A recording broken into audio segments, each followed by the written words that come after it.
ವ್ಯಕ್ತಿಯಲ್ಲ, ನಮ್ಮನ್ನ ನೆಡಲ್ಪಟ್ಟವನು ಸರ್ವಶಕ್ತನಾದಂಥ ದೇವರು. ನಮ್ಮ ತಾಯಿಯ ಗರ್ಭದಲ್ಲಿ ನಮ್ಮನ್ನು ಹಾಕಿದಾತನು ಆತನೇ. ಹಾಗಾಗಿ ನಮ್ಮ ಯಜಮಾನನಾದಂಥ ದೇವರಿಗೆ ಜವಾಬ್ದಾರಿ ಇದೆ ನಮ್ಮ ಮೇಲೆ. ಒಂದು ಗಿಡವನ್ನ ನೆಟ್ರೆ ಆ ಗಿಡವನ್ನ ನೆಟ್ಟಂತ ವ್ಯಕ್ತಿ ಬಹಳ ಜಾಗ್ರತೆ ಮಾಡ್ತಾನ. ಆ ಗಿಡವನ್ನ ಯಾವುದೇ ಮೇಕೆ ತಿನ್ನಬಾರದು, ಹಾಳು ಮಾಡಬಾರದು ಅಂತೇಳಿ ಅದಕ್ಕೆ ಒಂದು ಬೇಲಿಯನ್ನ ಹಾಕಿ ಆ ಗಿಡವನ್ನ ಏನ್ ಮಾಡ್ತಾನೆ, ಕಾಪಾಡಿಕೊಳ್ತಾನ. ಹಲ್ಲೆಲೂಯಾ, ಗಟ್ಟಿಯಾಗಿ ಹಲ್ಲೆಲೂಯಾ. ಈಗ ನೀವು ಒಂದು ಗಿಡವನ್ನ ನೆಡಲ್ಪಟ್ಟಿದ್ದೀರಿ ಅಂತ ಇಟ್ಕೊಳ್ರಿ. ಮನೆ ಮುಂದೆ ಯಾವುದೋ ಒಂದು ಇಷ್ಟವಾಗಿ ಒಂದು ಗಿಡ ತಂದು ನೆಟ್ರಿ. ನೆಟ್ಟ ನಂತರ ಪ್ರತಿಯೊಬ್ಬರು ಮಾಡೋದು, ಅದನ್ನ ನೆಡಲ್ಪಟ್ಟ ತಕ್ಷಣ ಅದಕ್ಕೆ ನೀರು ಹಾಕ್ತೇವೆ, ಹಾಕ್ತಿರಲಿಲ್ಲ. ಯಾಕಂದ್ರೆ ಅದು ಬೇರೆ ಸ್ಥಳದಿಂದ ಕಿತ್ತು ತಂದಿದ್ದೇವೆ. ಈಗ ಅದು ಸ್ವಲ್ಪ ಬಾಡಿರುತ್ತೆ, ಅದು ಬಲಹೀನವಾಗಿರುತ್ತೆ. ಅದಕ್ಕೆ ಅದನ್ನ ನೆಡಲ್ಪಟ್ಟ ತಕ್ಷಣ ಅದಕ್ಕೆ ನೀರು ಹಾಕುತ್ತೇವೆ. ಆ ನೀರು ಅದಕ್ಕೆ ಮತ್ತೆ ಚೈತನ್ಯವನ್ನ ತಂದು ಕೊಡುತ್ತೆ. ನಾವು ಕೂಡ ಹಾಗೆ ಲೋಕದ ಪಾಪದಲ್ಲಿ ಇದ್ದೆವು, ಅನ್ಯರಾಗಿದ್ದೆವು, ದೇವರನ್ನ ಅರಿತಿದ್ದಿಲ್ಲ. ದೇವರು ಆ ಪಾಪ ಲೋಕದಿಂದ ನಮ್ಮನ್ನ ಬಿಡಿಸಿಕೊಂಡು ಬಂದು ಈಗ ಪರಿಶುದ್ಧವಾದ ಸ್ಥಳದಲ್ಲಿ ನೆಡವಲ್ಪಟ್ಟು ಆ ಪವಿತ್ರಾತ್ಮನನ್ನ ನಮ್ಮ ಮೇಲೆ ಸುರಿಯ ಮಾಡಿದನು. ಹಲ್ಲೆಲೂಯಾ. ಯಾಕೆ ಅಲ್ಲಿಂದ ಬಂದಾಗ ನಾವು ಬಲಹೀನರಾಗಿರುತ್ತೇವೆ, ಅಲ್ಲಿ ಲೋಕದ ಪಾಲಿಗೆ ನಾವು ಸತ್ತವರಾಗಿ ಬಂದಿರುತ್ತೇವೆ, ಹೊಸ ಸ್ಥಳದಲ್ಲಿ ನೆಡವಲ್ಪಟ್ಟಿದ್ದೇವೆ. ಅದಕ್ಕೆ ನೀರಿನ ರೂಪದಲ್ಲಿರುವಂತಹ ಪವಿತ್ರಾತ್ಮನನ್ನ ದೇವರು ನಮ್ಮ ಮೇಲೆ ಸುರಿಯಲ್ಪಟ್ಟನು. ಕಾರಣ ಆ ಪವಿತ್ರಾತ್ಮನು ಆ ಮನುಷ್ಯನಿಗೆ ಬಲವನ್ನ ಕೊಡುವವನಾಗಿದ್ದಾನೆ. ಹಲ್ಲೆಲೂಯಾ.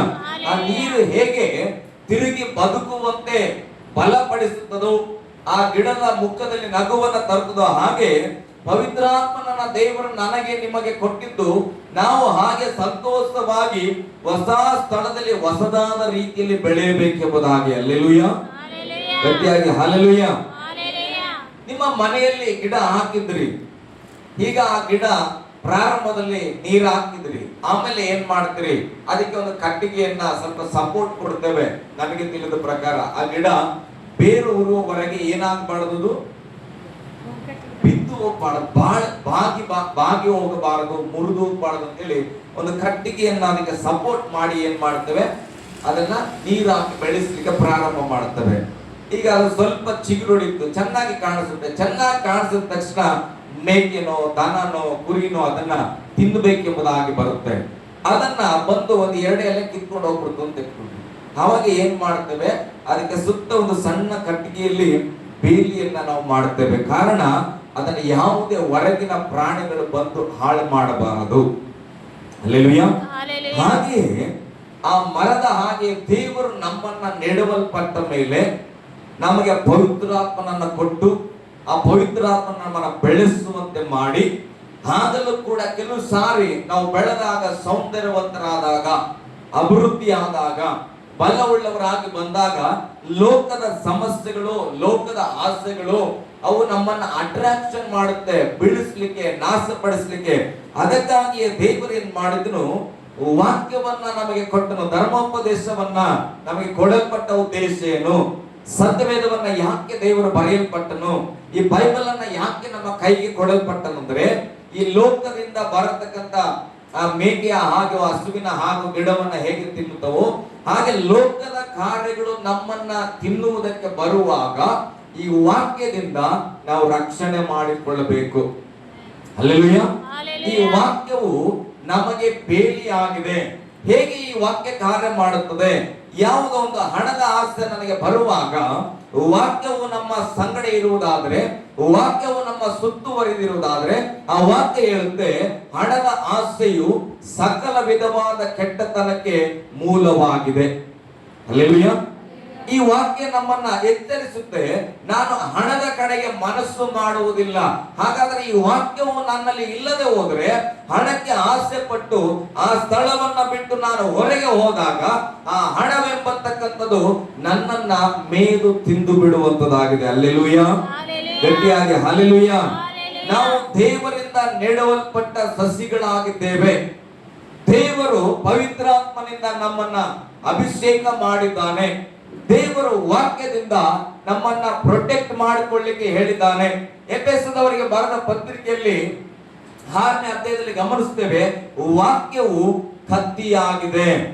ಹಲ್ಲೆಲೂಯಾ. ಆ ವಾಕ್ಯದಿಂದ ನಮಗೆ ಬರುವಂತ ಸೈತಾನನ ಅಗ್ನಿ ಬಾಣಗಳನ್ನ ನಾವು ನಾಶಪಡಿಸುತ್ತೇವೆ. ಹಲ್ಲೆಲೂಯಾ. ನಂಬಿಕೆ ಎಂಬಂತ ಗುರಾಣಿಯನ್ನ ನಮಗೆ ದೇವರು ಕೊಟ್ಟಿದ್ದಾನೆ. ಆ ನಂಬಿಕೆಯಿಂದ ನಮ್ಮನ್ನ ನಾವು ಕಾಪಾಡಿಕೊಳ್ಳಬೇಕೆಂಬುದಾಗಿ. ಹಲ್ಲೆಲೂಯಾ. ಗಟ್ಟಿಯಾಗಿ ಹಲ್ಲೆಲೂಯಾ. ನೀನು ಒಂದು ಗಿಡವನ್ನ ನೆಟ್ಟಾಗ ಒಂದು ಕಟ್ಟಿಗೆ ಸಪೋರ್ಟ್ ಮಾಡ್ತಿ, ಒಂದು ಬೇಲಿ ಹಾಕ್ತತಿ. ಈಗ ಬೇಲಿ ಹಾಕಿದ ಮೇಲೆ ಆ ಗಿಡ ಒಂದು ಲೆವೆಲ್ಗೆ ಬೆಳೀತಂತ ಇಟ್ಕೊಳ್ರಿ. ಹಲ್ಲೆಲೂಯಾ. ನಿಮ್ಗೆ ಉದಾಹರಣೆಗೆ ಹೇಳೋದಾದ್ರೆ, ನಮ್ಮ ಸಭೆಯ ಮುಂದೆಗಡೆ ಅಂಕಲ್ ಅವರು ಅಂದ್ರೆ ಲಕ್ಷ್ಮಿ ಅಕ್ಕ ಅವರು ಯಜಮಾನರು ಒಂದು ಬೇವಿನ ಗಿಡ ಹಾಕ್ಯಾರ. ಇವಾಗ ಕೂಡ ಮರ ಇದೆ ಅಲ್ಲಿ, ನೀವು ನೋಡಬಹುದು. ನಾವು ಅವ್ರ ಮನೆಯಲ್ಲಿ ಬಾಡಿಗೆ ಇದ್ದಾಗ ಆ ಗಿಡವನ್ನ ತಂದಾಕಿದ್ರು. ತಂದಾಕಿದ ಮೇಲೆ ಒಂದು ವಾರ ಬಿಟ್ಟು ಅವರು ಡ್ಯೂಟಿಗೆಲ್ಲ ಹೋಗಿ ಶಾಲೆ ರಜಾ ಆದಾಗ ಭಾನುವಾರ ಬರುವಾಗ ಅಂಕಲ್ ಬರುವಾಗ ಅರ್ಧ ಕಿತ್ತೋಗಿರೋದು ಗಿಡ.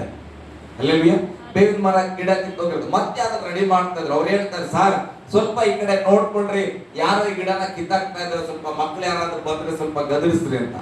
ಅಲ್ಲೇವಿಯ ಹಾಗೆ ಅದನ್ನ ಕಾಪಾಡಬೇಕಾಗಿ ಬಂತು. ಬೇಲಿ ಹಾಕ್ತಾ ಬಂದ್ರು. ಸ್ವಲ್ಪ ಬೆಳೀತು. ಸ್ವಲ್ಪ ಬೆಳೆದ ಮೇಲೆ ಈಗ ಅದಕ್ಕೆ ಬೇಲಿ ಇದೆನಾ? ಈಗ ಗಿಡಕ್ಕೆ ಬೇಲಿ ಇದೆನಾ? ಬೇವಿನ ಮರ ಹೊರಗೆ ನೋಡ್ರಿ, ಗಿದನ್ ಬ್ರದರ್ ಅವ್ರ ಮನೆ ಮುಂದೆ ಹಾಕಿದ್ದಾರೆ. ಅದರಲ್ಲಿ ಮರಕ್ಕೆ ಈಗ ಬೇಲಿ ಇದೆಯಾ? ಇಲ್ಲ. ಹಾಗಾದ್ರೆ ಈಗ ಯಾರಾದ್ರೂ ಅದನ್ನ ಮುರಿಲಿಕ್ಕೆ ಬಂದ್ರೆ ಬೇಲಿ ಇರ್ತದಲ್ಲಿ? ಇಲ್ಲ. ಹಾಗಾದ್ರೆ ಈಗ ಅದು ಏನಾಗ್ಬೇಕು? ಅದು ಬೇರೆಯವರ ಕೈಯಿಂದ ಮುರಿಯಲಾರದಂತೆ ಆ ಮರ ಬೆಳೆದು ನಿಂತಿದೆ. ಹಲ್ಲೆಲೂಯಾ. ಆ ಮರ ತನ್ನಷ್ಟಕ್ಕೆ ತಾನು ಬಲ ಹೊಂದಿಕೊಂಡಿದೆ. ಅದು ಮಕ್ಕಳ ಕೈಗೆ ಎಟಕದಂತೆ ಅದು ಏನಾಗಿದೆ? ಮೇಲಕ್ಕೆ ಎತ್ತರವಾಗಿ ಬೆಳೆದಿದೆ. ಹಲ್ಲೆಲೂಯಾ. ಹಾಗೆ ದೇವರು ನಮ್ಮನ್ನು ಕೂಡ ಸಸಿಗಳಾಗಿ ನೆಟ್ಟಿ, ತಂದೆ ತಾಯಿ ಯಾವುದೋ ವಾಕ್ಯ ಹೇಳಿಕೊಟ್ರು, ಸೇವಕರು ಏನೋ ಪ್ರಾರ್ಥನೆ ಮಾಡಿದ್ರು, ನಿನ್ ಯಾವುದೋ ರೋಗ ಇದ್ದಿತ್ತು, ಬಲಹೀನತೆ ಇದ್ದಿತ್ತು, ಅವರ ಪ್ರಾರ್ಥನೆಯಿಂದ ಬಿಡುಗಡೆ ಆಯ್ತು, ನೀನು ಯೇಸುವನ್ನು ನಂಬಿದೆ. ಹಲ್ಲೆಲೂಯಾ. ಈಗ ಸ್ವಲ್ಪ ದಿನಗಳ ಕಾಲ ಅವರ ಪ್ರಾರ್ಥನೆ ನಿನ್ನನ್ನ ಪ್ರೊಟೆಕ್ಟ್ ಮಾಡುತ್ತೆ. ಹಾಗಂತೇಳಿ ಮರ ಆಗಿದ ಮೇಲೂ ಕೂಡ ಮರಕ್ಕೆ ಯಾರಾದ್ರೂ ಸುತ್ತ ಜಾಲರಿ ಹಾಕೋದನ್ನ ನೋಡಿದ್ದೀರಾ? ಇಲ್ಲ. ಮರ ಆದ್ಮೇಲೆ ಏನ್ ಮಾಡ್ತೇವೆ? ಸಾಮಾನ್ಯವಾಗಿ ಮರ ಬೆಳೆದ ಮೇಲೆ ಆ ಕಟ್ಟಿಗೆಯ ಜಾಲರಿಯಲ್ಲಾಗಿರ್ಬೋದು, ಕಟ್ಟಿಗೆಯ ಆ ಬೇಲಿಯನ್ನ ನಾವೇ ನಮ್ಮ ಕೈಯಾರ ತೆಗೆದಾಕ್ತೇವೆ. ಯಾಕೆ ತೆಗಿತೇವೆ? ನಾವು ನಂಬುತ್ತೇವೆ ಈ ಮರ ದೊಡ್ಡದಾಗಿದೆ, ಹಲ್ಲೆಲೂಯಾ, ಈ ಮರ ಬೆಳೆದಿದೆ, ಇದಕ್ಕೆ ಅದರ ಅವಶ್ಯಕತೆ ಇಲ್ಲ ಅಂತೇಳಿ ತೆಗೆದಾಕ್ತೇವೆ. ಹಾಗೆ ಮರವಾದ ಮೇಲೆ ಅದರ ಬಲದಲ್ಲಿ ಅದು ನಿಂತುಕೊಳ್ಳಬೇಕು. ಅದಕ್ಕೆ ಬೇಕಾದಂತ ಲವಣಾಂಶಗಳನ್ನು, ತೇವಾಂಶಗಳನ್ನು ಅದು ತೆಗೆದುಕೊಳ್ಳಬೇಕು. ಅದು ಬೆಳೀತಾ ಹೋಗಬೇಕು. ಹಲ್ಲೆಲೂಯಾ.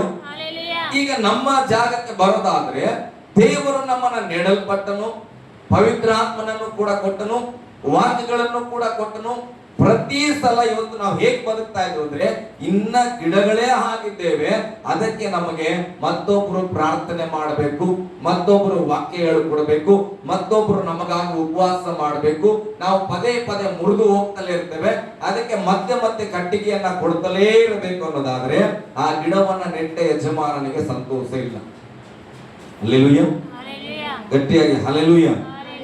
ಒಂದು ಸಾರಿ ಮುರಿದೋಯ್ತು, ದುಃಖ ಪಡ್ತಾನ, ಅಯ್ಯೋ ನಾನು ಸಾಕಿದ ಗಿಡ ಮುರಿದೋಗಿದೆ, ನೆಡ್ತಾನ, ಅದನ್ನ ಮತ್ತೆ ಬೇಲಿ ಹಾಕ್ತಾನ. ಆ ಬೇಲಿ ಹಾಕಿರೋದ್ರ ಒಳಗಡೆ ಅದು ಬೆಳೆದು ಫಲ ತಂದುಕೊಳ್ಬೇಕು ಪ್ರಿಯರೇ. ಹಲ್ಲೆಲೂಯಾ. ಗಟ್ಟಿಯಾಗಿ ಹಲ್ಲೆಲೂಯಾ. ಆ ಫಲ ತಂದುಕೊಳ್ಬೇಕಂದ್ರೆ ಪ್ರತಿದಿನ ಅದು ನೀರನ್ನ ತೆಗೆದುಕೊಳ್ಳಬೇಕು. ಈಗ ಗಿಡಕ್ಕೆ ಹೋಗಿ ನೀರು ಹಾಕ್ತೇವೆ, ಆ ಗಿಡ ನೀರು ಕುಡಿತದ? ನೀನೇ ಕುಡಿಸ್ತೀಯ? ಗಿಡ ಕುಡಿತದ? ನೀವೇ ಕುಡಿಸ್ತೀವಿ? ಗಿಡಕ್ಕೆ ತಗೊಂಡೋಗಿ ನೀರು ಹಾಕೋದು ನಮ್ಮ ಕೆಲಸ, ಆ ನೀರನ್ನ ತೆಗೆದುಕೊಳ್ಳೋದು ಗಿಡದ ಕೆಲಸ. ಹಲ್ಲೆಲೂಯಾ. ಒಳ್ಳೆ ಸ್ಥಳದಲ್ಲಿ ನೆಡೋದು ನಮ್ಮ ಕೆಲಸ, ಅಲ್ಲಿ ಬಿಸಿಲು ಬಿಡೋದು ಬಿಸಿಲಿನ ಕೆಲಸ, ಆ ಬಿಸಿಲಿನ ಬೇಕಾದಂತ ಎಲ್ಲವನ್ನ ತೆಗೆದುಕೊಳ್ಳುವಂಥದ್ದು ಗಿಡದ ಕೆಲಸ. ಹಾಗೆ ಒಬ್ಬ ಆತ್ಮೀಯ ಮನುಷ್ಯರಾಗಿ ನಾವು ದೇವರು ಕರೆಯಲ್ಪಟ್ಟು ನಮ್ಮನ್ನು ಅಭಿಷೇಕಿಸಿದ ಮೇಲೆ ದೇವರು ವಾಕ್ಯ ಹೇಳೋದು ಸೇವಕರ ಕೆಲಸ. ಹಲ್ಲೆಲೂಯಾ. ಆ ವಾಕ್ಯವನ್ನ ತೆಗೆದುಕೊಳ್ಳೋದು ಯಾರ ಕೆಲಸ? ಎಷ್ಟು ಗಟ್ಟಿಯಾಗಿ ಹೇಳ್ರಿ, ನಿಮ್ಮ ಕೆಲಸ. ಹಲ್ಲೆಲೂಯಾ. ಪ್ರಾರ್ಥನೆ ಮಾಡೋದು ನಮ್ಮ ಕೆಲಸ, ಅದರಿಂದ ಫಲ ಹೊಂದಿಕೊಳ್ಳೋದು ನಿಮ್ಮ ಕೆಲಸ. ನಾವು ಪ್ರಾರ್ಥನೆ ಮಾಡುತ್ತೇವೆ, ಕುಟುಂಬಗಳ ಅಭಿವೃದ್ಧಿ ಆಗಬೇಕಪ್ಪ, ಕುಟುಂಬದಲ್ಲಿ ಸಮಸ್ಯೆಗಳಿರಬಾರ್ದಪ್ಪ. ನಿಮ್ಮ ತಂದೆ ತಾಯಿಗಳು ಕೂಡ ಪ್ರಾರ್ಥನೆ ಮಾಡ್ತಾರ. ಆ ಪ್ರಾರ್ಥನೆಗಳು ಅವರು ಮಾಡಿದಷ್ಟಕ್ಕೆ ಸಾಧ್ಯವಾಗಲ್ಲ. ಆ ಪ್ರಾರ್ಥನೆಗೆ ತಕ್ಕಂತೆ ನಾವು ಬದುಕಬೇಕು ಪ್ರೇರೆ. ಹಲ್ಲೆಲೂಯಾ. ಗಟ್ಟಿಯಾಗಿ ಹಲ್ಲೆಲೂಯಾ. ನಾವು ಹೇಗೆ ಪ್ರಾರ್ಥನೆ ಮಾಡ್ತಾ ಇದ್ದೇವೆ, ನಾನು ವಾಕ್ಯದಲ್ಲಿ ಇದ್ದೇನೆ ಆಲ್ರೆಡಿ, ಚಿಂತೆ ಮಾಡಬೇಡಿ. ಹಲ್ಲೆಲೂಯಾ. ಕೀರ್ತನೆ ಬೇರೆ, ವಾಕ್ಯ ಬೇರೆ ಇಲ್ಲ. ಹಾಗಾದ್ರೆ ಹೇಗೆ ಪ್ರಾರ್ಥನೆ ಮಾಡ್ತೇವೆ, ನಮ್ಮ ಪ್ರಾರ್ಥನೆ ಹೇಗಿದೆ? ಗಿಡವನ್ನ, ಈಗ ಒಂದು ಅರಗಲ್ಲಿದೆ, ಇಲ್ಲಿ ಅರಗಲ್ ಮೇಲೆ ಗಿಡ ತಗೊಂಬಂದು ಒಂದು ಕಟ್ಟಿಗೆ ಹಾಕಿ ಸಪೋರ್ಟ್ ಕೊಟ್ಟು ನಿಲ್ಲಿಸ್ಬಿಡು, ಸುತ್ತ ಬೇಲಿ ಹಾಕ್ಬಿಡು, ಬೆಳೀತದ ಗಿಡ? ಯಾಕೆ?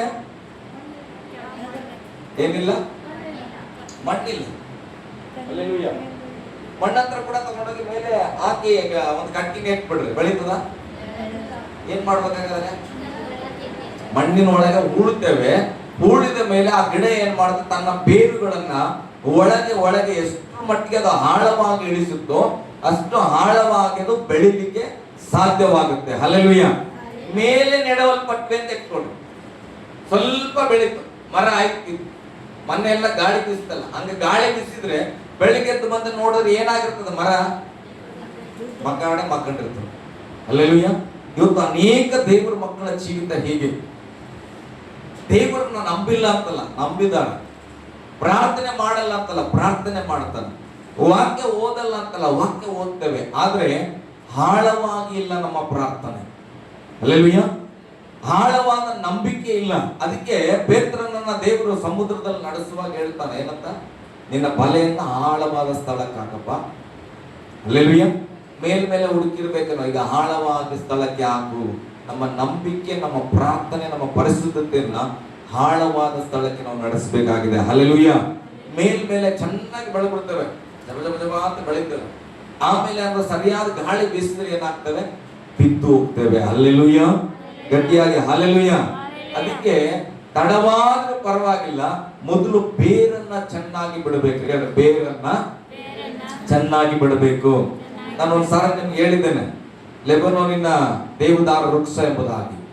ಆ ಮರ ಅತಿ ಎತ್ತರಕ್ಕೆ ಬೆಳೆಯುತ್ತೆ, ಆದ್ರೆ ಹಾಕಿದ ತಕ್ಷಣ ಅದು ಬೆಳೆಯಲ್ಲ, ನಿಧಾನ ಆಗ್ತದೆ. ಆದ್ರೆ ಯಾಕೆ ಅಂದ್ರೆ ಅದು ಎಷ್ಟು ಎತ್ತರ ಬೆಳಿಬೇಕೋ ಅಷ್ಟು ಎತ್ತರ ಬೇರನ್ನ ಒಳಗಡೆ ಇಳಿಸ್ತದೆ. ಆಮೇಲೆ ಆ ಗಿಡ ಎತ್ತರವಾಗಿ ಬೆಳೆದ್ರು ಕೂಡ, ಮರವಾಗಿದ್ರು ಕೂಡ ಅದು ಯಾವತ್ತೂ ಬಿದ್ದು ಹೋಗಲ್ಲ. ಕಾರಣ ಅದಕ್ಕೆ ಬೇಕಾದ ರೀತಿಯ ಆಳಕ್ಕೆ ಅದರ ಬೇರನ್ನ ಇಳಿಸಿದೆ ಎಂಬುದಾಗಿ. ಇವತ್ತು ನಾನು ಕೇಳ್ತೇನೆ, ಸಮಸ್ಯೆಗಳು ಬಂದಾಗ ಯಾಕೆ ನಾವು ಸೋತು ಹೋಗ್ತೇವೆ? ಸಮಸ್ಯೆಗಳು ಬಂದಾಗ ಯಾಕೆ ದುಃಖ ಪಡುತ್ತೇವೆ? ಸಮಸ್ಯೆಗಳು ಬಂದಾಗ ನಿರ್ಧಾರಗಳನ್ನು ಯಾಕೆ ಬದಲಾಯಿಸ್ತೇವೆ ಅಂದ್ರೆ ನಮ್ಮ ನಂಬಿಕೆ ಆಳವಾಗಿಲ್ಲ ಪ್ರೇರೆ. ಹಲ್ಲೆಲೂಯಾ. ನಮ್ಮ ಪ್ರಾರ್ಥನೆ ಆಳವಾಗಿಲ್ಲ. ಪ್ರಾರ್ಥನೆ ಅಂದ್ರೆ ಹೇಗೆ? ಅನ್ನಾಳು ಒಂದು ಪ್ರಾರ್ಥನೆ ಮಾಡಿದ್ರು, ನನಗೆ ಗಂಡು ಮಗುನೇ ಬೇಕು. ಹಲ್ಲೆಲೂಯಾ. ಎಲ್ಲಿಯ ಪ್ರಾರ್ಥನೆ ಮಾಡಿದನು? ಮಳೆ ಬರಬಾರದು ಸ್ವಾಮಿ. ಹಲ್ಲೆಲೂಯಾ. ನೋಡ್ರಿ, ಅವೆಲ್ಲ ಹೇಗೆ ಪ್ರಾರ್ಥನೆ ಮಾಡಿ, ಲೋಸ್ವ ಪ್ರಾರ್ಥನೆ, ಸೂರ್ಯಚಂದ್ರರು ಅಲ್ಲೇ ನಿಂತ್ಕೊಂಡ್ಬಿಡ್ಬೇಕು. ಅಂದ್ರೆ ಅವ್ರ ಪ್ರಾರ್ಥನೆ ನೋಡ್ರಿ, ನಾನು ಏನು ಪ್ರಾರ್ಥಿಸಿದ್ದೇನೋ ಅದು ಆಗ್ಲೇಬೇಕು, ಆಗುತ್ತೆ ಅಂತ ನಂಬಿಕೆಯಿಂದ ಅವರು ಪ್ರಾರ್ಥನೆ ಮಾಡಿದ್ರು. ಹಾಗಾದ್ರೆ ಇವತ್ತು ನನ್ನ ನಿನ್ನ ಪ್ರಾರ್ಥನೆ ಏನಾಗಿದೆ? ಹಲ್ಲೆಲೂಯಾ. ಗಟ್ಟಿಯಾಗಿ ಹಲ್ಲೆಲೂಯಾ. ದೇವರೇನೋ ನಮ್ಮನ್ನ ನೆಡವಲ್ಪಟ್ಟಿದ್ದಾನೆ, ಸ್ತೋತ್ರ. ಆದ್ರೆ ನೆಡವಲ್ಪಟ್ಟ ನಾವು ನಂಬಿಕೆಯನ್ನ ಬೆಳೆಸ್ಕೊಳ್ಬೇಕು, ಪರಿಶುದ್ಧತೆಯನ್ನ ಬೆಳೆಸ್ಕೊಳ್ಬೇಕು, ಪ್ರಾರ್ಥನೆ ಜೀವಿತವನ್ನ ನಾವು ಬೆಳೆಸ್ಕೊಳ್ಬೇಕು ಪ್ರೇರೆ. ಹಲ್ಲೆಲೂಯಾ. ಓಕೆ, ಮತ್ತೆ ಒಂದ್ ಸ್ವಲ್ಪ ಮುಂದೆ ಹೋಗುವಾಗ ಅಲ್ಲಿ 4ನೇ ವಚನ.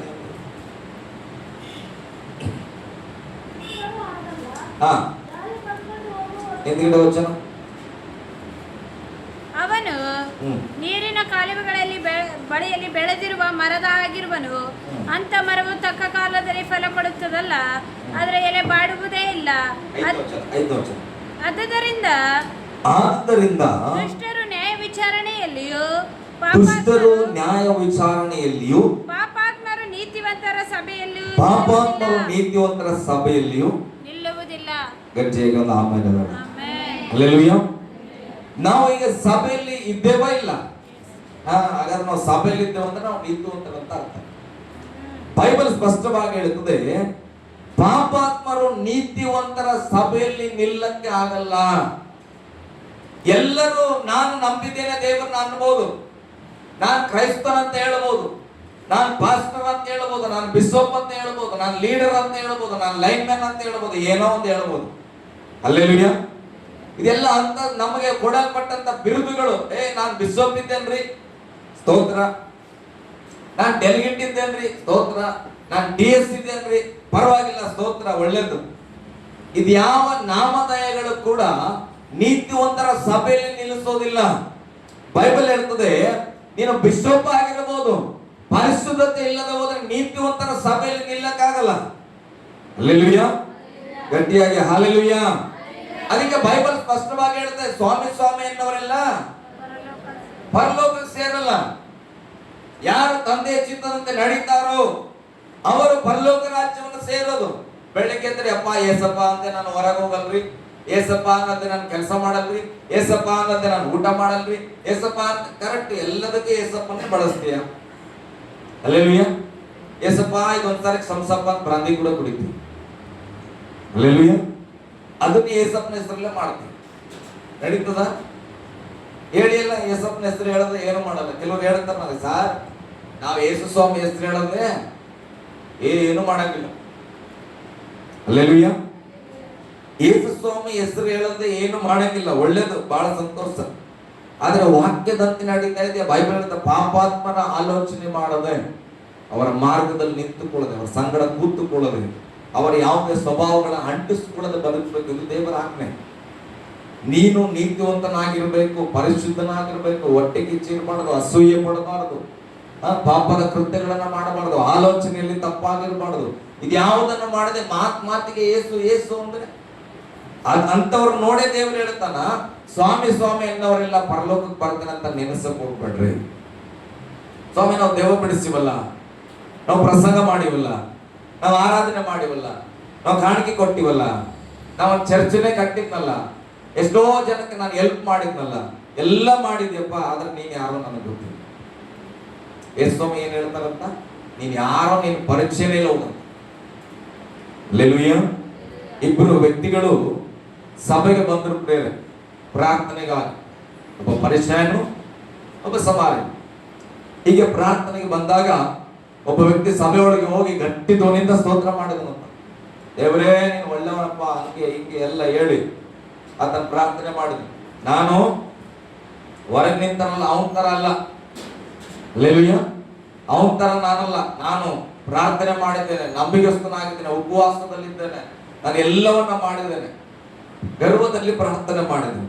ಅದೇ ಹೊರಗೆ ನಿಂತಂತ ಒಬ್ಬ ವ್ಯಕ್ತಿ ಅಂತ ಹೇಳ್ತಾನೆ, ಸಭೆ ಒಳಗೆ ಬರಕ್ಕೂ ನನಗ ಯೋಗ್ಯತೆ ಇಲ್ಲಪ್ಪ, ಕಣ್ಣೆತ್ತಿ ನಿನ್ನ ಕಡೆಗೆ ನೋಡಕ್ಕೂ ನನಗೆ ಯೋಗ್ಯತೆ ಇಲ್ಲ ಅಂತ ಹೇಳ್ತಾನೆ. ತಲೆ ಎತ್ತಿ ದೇವರ ಕಡೆಗೆ ನೋಡುವಷ್ಟು ಯೋಗ್ಯತೆ ಇಲ್ಲ, ನೀನ್ ನನ್ನ ಕರುಣಿಸಿದ. ದೇವರು ಯಾರ ಪ್ರಾರ್ಥನೆಯನ್ನು ಮೆಚ್ಚಿಕೊಳ್ಳೋಣ?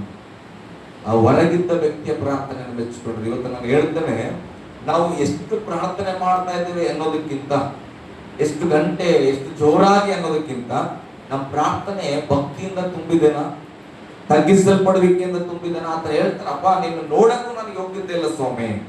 ಹಲ್ಲೆಲೂಯಾ, ಗಟ್ಟಿಯಾಗಿ ಹಲ್ಲೆಲೂಯಾ. ಸಭೆ ಇರೋದು ಮೋಜು ಮಸ್ತಿಗಾಗಿಲ್ಲ.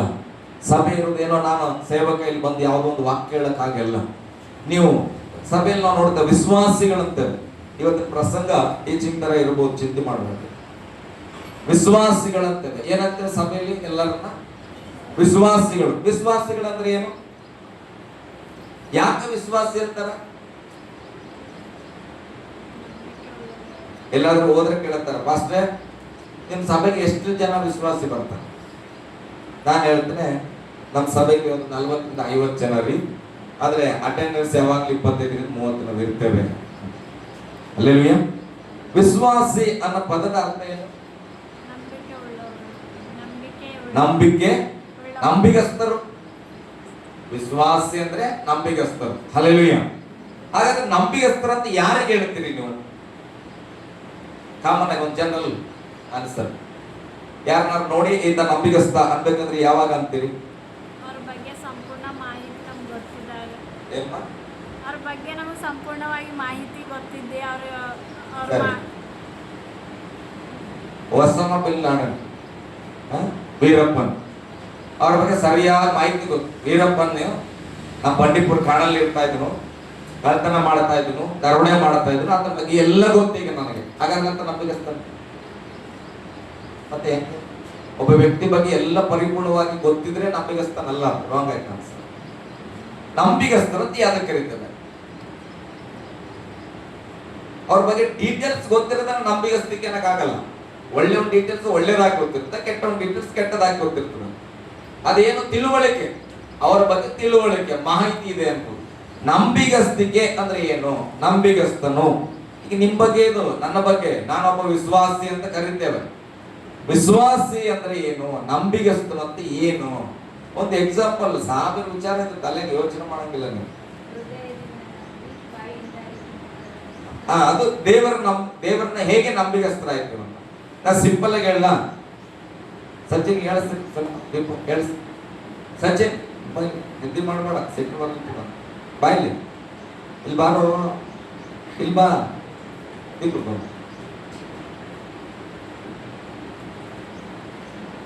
ಈ ಫೋನ್ ಸ್ವಲ್ಪ ಅಮ್ಮವ್ರ ಕೊಟ್ಟು.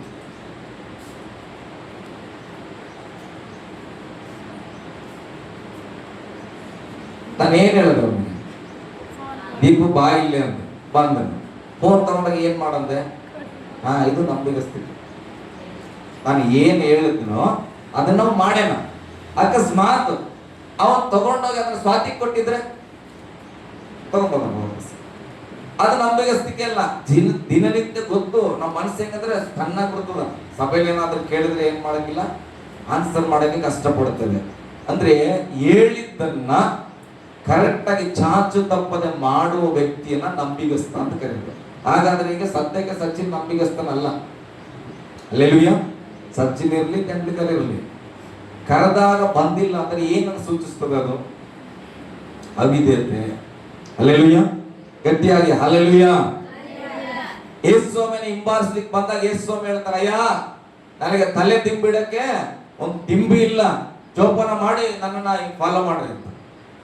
ಗುಬ್ಬಿಗಳಿಗಾದ್ರೂ ಗೂಡಿದೆ, ಪ್ರಾಣಿಗಳಿಗಾದ್ರೂ ಬಂಡೆಯ ಒಂದು ಗುಹೆ ಇದೆ, ಆದ್ರೆ ನನಗೆ ತಲೆ ತಿಂಬಿಡುವಷ್ಟಕ್ಕೂ ಏನೂ ಇಲ್ಲ ನನ್ನ ಹತ್ರ.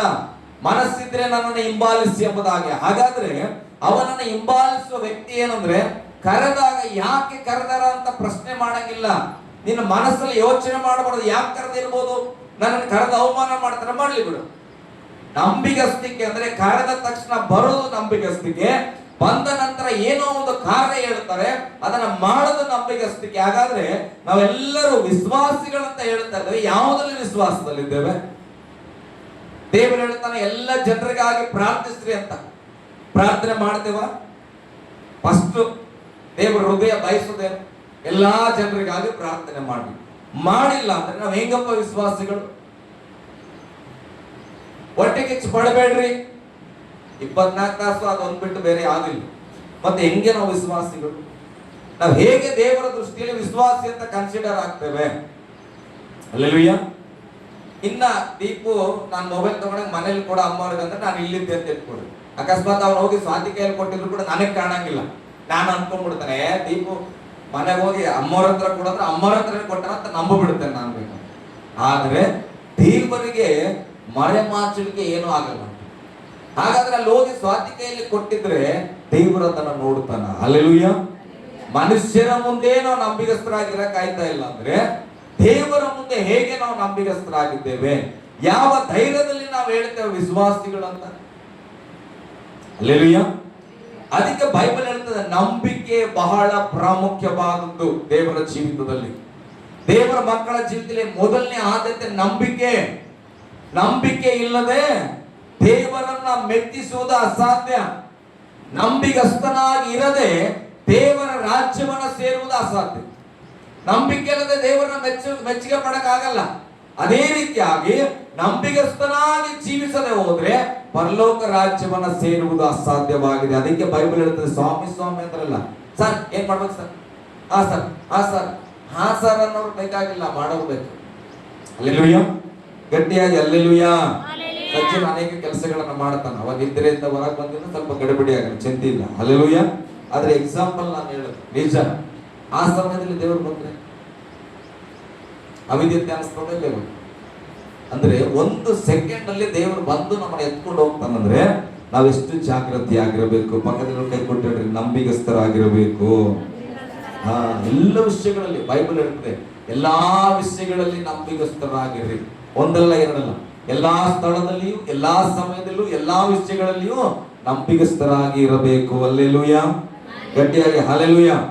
ನಿನ್ನೆ ದಿನ 1 ತಾಸು 2 ತಾಸು ನಾನು ಒಬ್ಬಟ್ಟಿಗನಾಗಿ ಸಮಯ ಕಳೆದೆ ಬೈಕ್ ಮೇಲೆ ಹೋಗುವಾಗ. ದೇವ್ರು ಎಷ್ಟು ಅದ್ಭುತವಾಗಿ ನನ್ನೊಟ್ಟಿಗೆ ಮಾತಾಡಿದ್ರು ಅಂದ್ರೆ, ಆ 2 ತಾಸಿನಲ್ಲಿ ನಾನು ಒಂದು 20 ಮೆಸೇಜ್ ಮಾಡಬಲ್ಲೆ.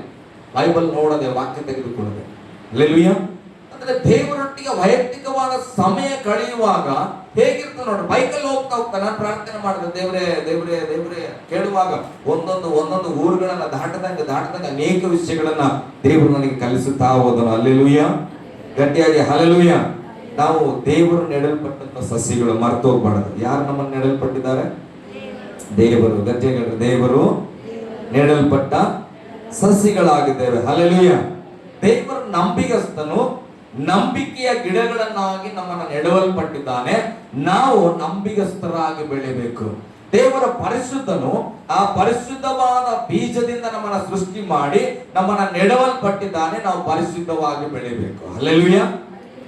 ನನ್ನ ದೇವರು ಬೆಳಕಾಗಿದ್ದಾನೆ, ಬೆಳಕಿನ ಬೀಜವಾಗಿ ನಮ್ಮನ್ನ ನೆಡಲ್ಪಟ್ಟಿದ್ದಾನೆ. ನಾವು ಬೆಳಕಾಗಿ ಬೆಳಿಬೇಕು. ಹಲ್ಲೆಲೂಯಾ. ಅನೇಕ ವಿಷಯಗಳನ್ನು ನೀವು ಈಗ ಹಾಕಿಕೊಳ್ಳಬಹುದು. ವಾಕ್ಯಗಳನ್ನು ನೋಡಿ ಅದನ್ನ ನೀವು ಯಾಕೆ ಮಾಡಬಹುದು. ಅದೇ ಸ್ವರೂಪದಲ್ಲಿ ನಾವು ಬೆಳಿಬೇಕಾಗಿದೆ ಪ್ರಿಯರೇ. ಹಲ್ಲೆಲೂಯಾ. ಓಕೆ, ನಾನು ಬೇಗ ಮುಗಿಸ್ತೇನೆ, ಅದಕ್ಕೆ ನಾನು ಬೇಗ ಬಂದಿದ್ದೇನೆ. ಯಾಕೋಬನು ಬರೆದ ಪತ್ರಿಕೆ 4ನೇ ಅಧ್ಯಾಯ 10ನೇ ವಚನ ಓದ್ರಿ.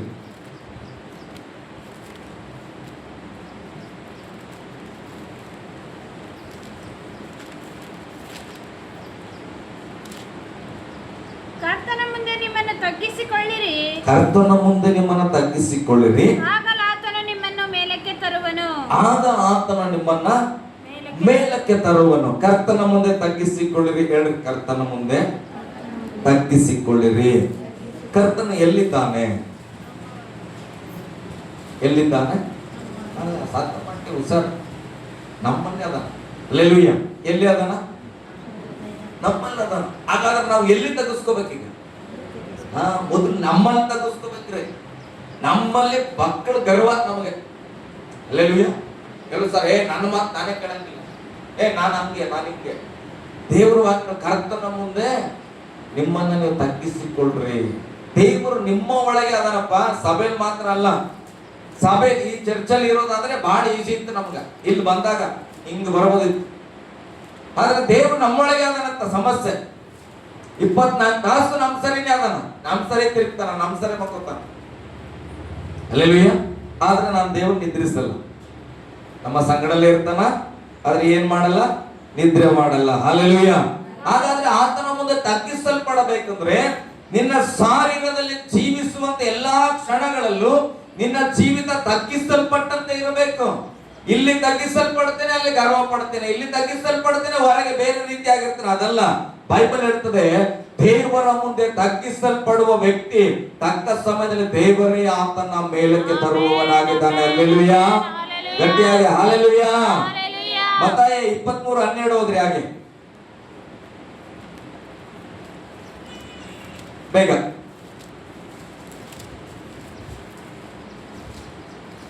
ತನ್ನನ್ನು ಹೆಚ್ಚಿಸಿಕೊಳ್ಳುವವನು ತಗ್ಗಿಸಲ್ಪಡುವನು. ಯಾವ ವ್ಯಕ್ತಿ ತನ್ನನ್ನ ತಾನು ಹೆಚ್ಚಿಸಿಕೊಳ್ಳುತ್ತಾನೋ. ನಮ್ಮ ಮನೆಯಲ್ಲಿ ಒಂದೊಂದ್ಸಾರಿ ನಮ್ಮ ಶಿವಮ್ಮ ಹೇಳ್ತಾಳ, ನನಗೆ ಭಯ ಆಗ್ತದ. ಅವಾಗ ಒಂದೊಂದು ಏನಾದ್ರು ಪ್ರಕಟಣೆ ಸಿಕ್ಬಿಡ್ತದ ನನ್ನ ಮನಸ್ಸಿಗೆ ಒಂಥರ ವಾಕ್ಯದಲ್ಲಿ.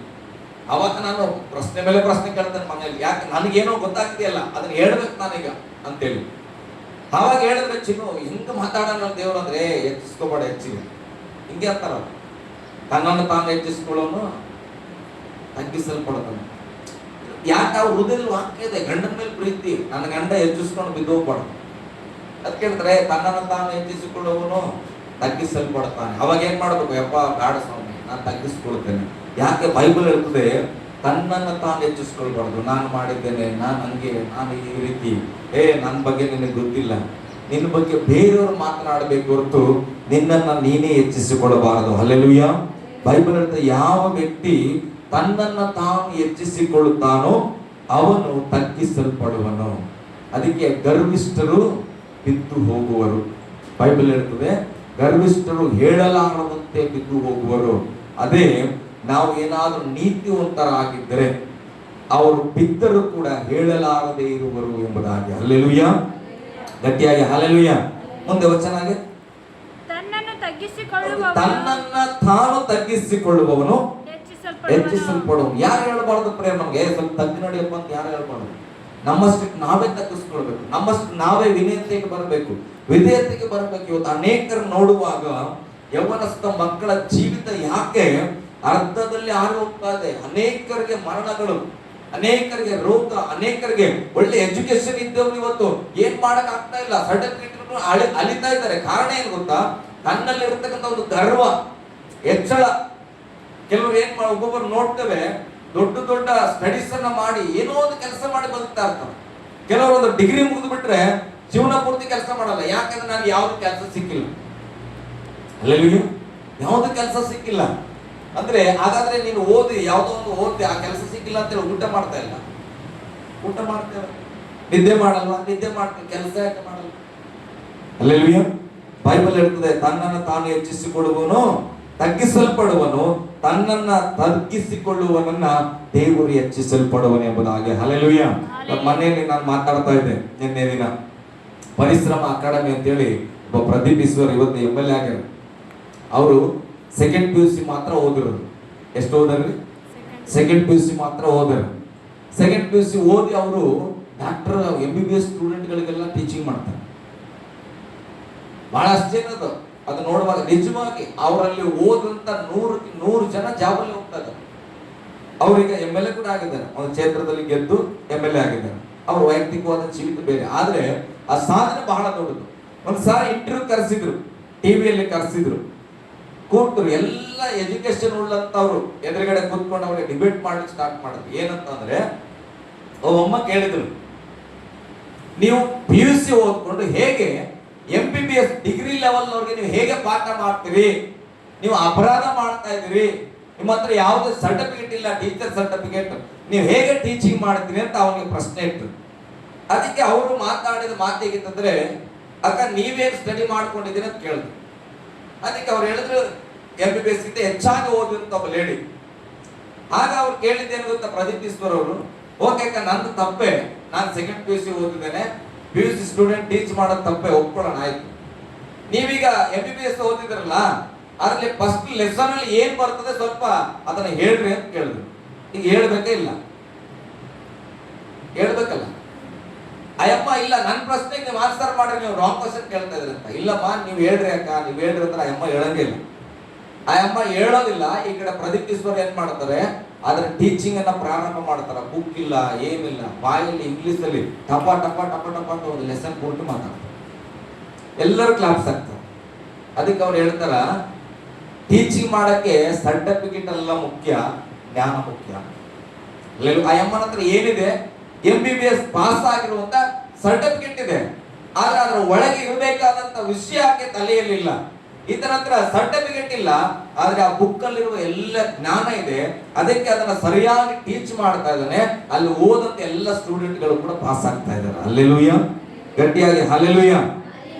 ಲೋಕದಲ್ಲಿ ಒಂದು ದೊಡ್ಡ ಸಾಧನೆ ಅದು. ಅದೇ ರೀತಿ ನನ್ನ ಹೃದಯದಲ್ಲಿ ಮಾತಾಡಿದ್ದೇನೆಂದ್ರೆ, ನಿಮ್ದು ಬಾಪ್ಟಿಸ್ಮ ಆಗಿದ್ಯಾ? ಆಗಿದೆ.